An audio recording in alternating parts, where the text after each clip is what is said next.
Dans cette vidéo, nous allons voir le fonctionnement d'un groupe de travail sur l'ENT.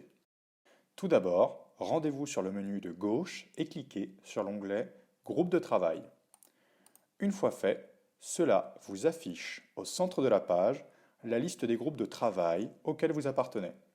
Dans cet exemple, étant un élève de 3e E, je n'ai accès qu'au groupe de classe de la 3e E.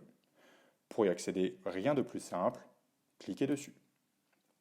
Comme vous l'avez peut-être remarqué, je suis rentré dans une nouvelle interface de l'ENT. Les onglets du menu à gauche ont changé comme si j'avais changé de site.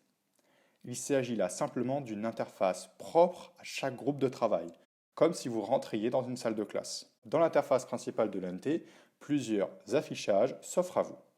En haut apparaîtront les informations diffusées par vos enseignants. À droite, les enseignants pourront vous mettre à disposition des liens. Par exemple, le lien du manuel Histoire-Géographie me redirige vers le manuel de la classe en Histoire-Géographie version numérique. Un peu plus en bas, deux fenêtres sont présentes. La plus à gauche vous présente les différents dossiers présents dans l'onglet Documents. Il s'agit ici d'un accès rapide. Nous y reviendrons plus en profondeur tout à l'heure. Pour finir avec l'accueil du groupe de travail, une fenêtre vous présente les forums de discussion en cours. Pour y accéder, là encore, rien de plus simple, cliquez dessus. Vous pouvez aussi ajouter une nouvelle discussion en respectant les règles basiques de politesse et d'orthographe. Intéressons-nous maintenant aux différents onglets. L'onglet Information réunit les différentes annonces émises par vos enseignants.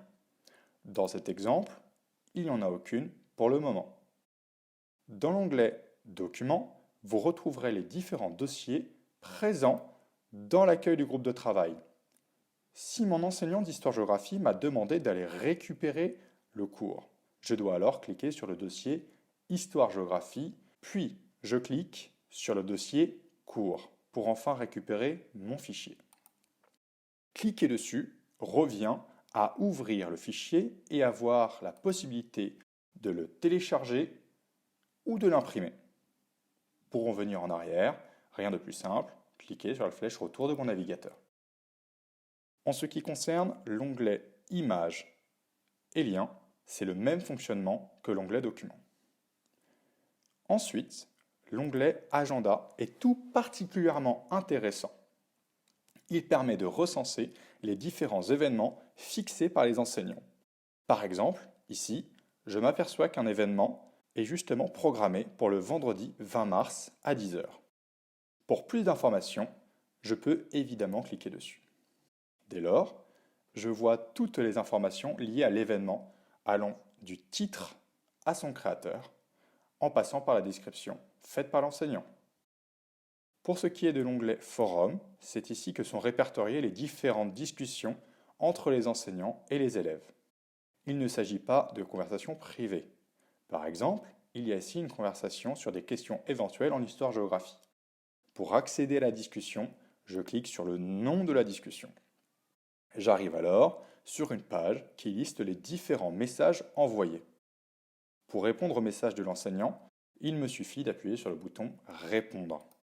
S'ouvre alors une nouvelle page dans laquelle je peux rédiger mon message. Pour ce faire, je clique sur l'espace blanc et je commence à taper le message. Bonjour dans cet exemple. Pour agrandir l'espace de rédaction, cliquez sur l'angle inférieur droit, maintenez et tirez. Une fois le message rédigé, cliquez sur OK et c'est parti. Vous pouvez également joindre un fichier à votre message en cliquant sur Joindre un fichier en haut à gauche. Enfin, si vous cliquez sur l'onglet Membres, la liste entière des membres du groupe s'affiche. Pour envoyer un message à un membre en particulier, vous pouvez tout simplement cliquer sur le courrier à droite et une fenêtre de messagerie s'ouvre alors. Prenons l'exemple.